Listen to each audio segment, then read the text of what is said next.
Shalom saudara-saudari yang terkasih dalam Tuhan. Renungan hari ini Kamis 7 Juli 2022 berjudul Hidup Maksimal Bagi Tuhan.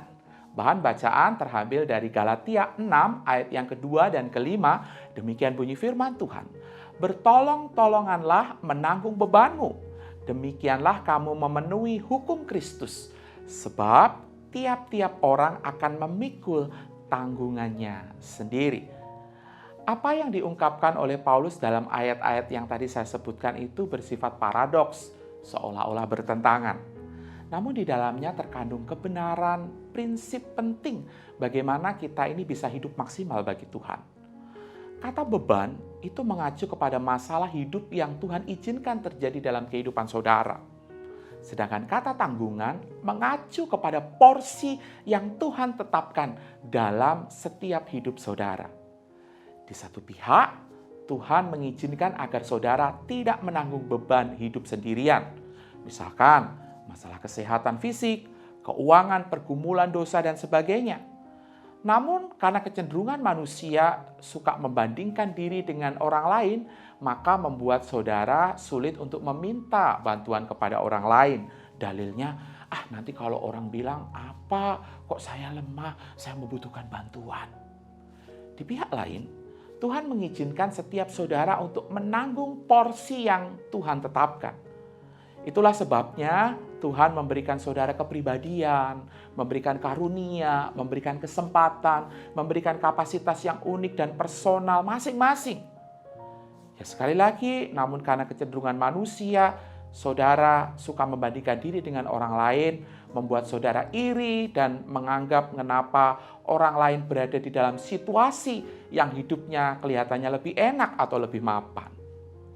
Saudara perlu memohon hikmat untuk dapat membedakan mana beban yang harus saya bagikan kepada orang lain dan mana tanggungan yang harus saya pikul.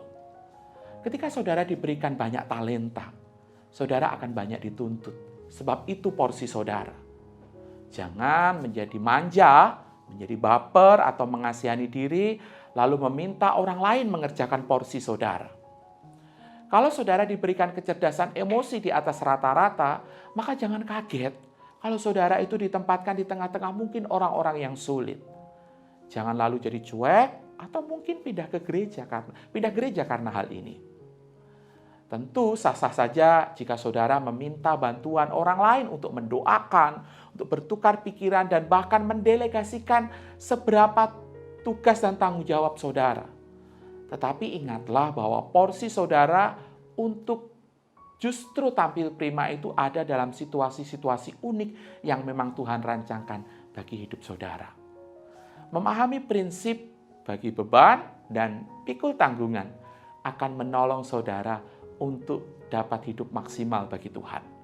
Saudara akan menjadi pribadi yang produktif tanpa harus kehabisan nafas.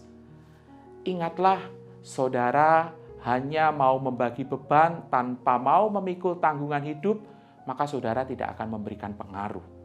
Kalau saudara hanya memikul tanggungan tanpa mau berbagi beban hidup, maka saudara akan kehilangan stamina alias burnout. Yuk, kita hidup maksimal bagi Tuhan dengan kita menerapkan prinsip ini. Amin. Mari kita berdoa. Tuhan, kami mau hidup kami menjadi anak-anak Tuhan yang hidup maksimal, hidup produktif bagi Tuhan, dengan kami boleh bersama-sama bersedia untuk berbagi beban, sekaligus juga kami berani menanggung tanggungan kami dengan kekuatan dan anugerah daripada Tuhan. Terpujilah Engkau, di dalam nama Tuhan Yesus kami berdoa. Amin.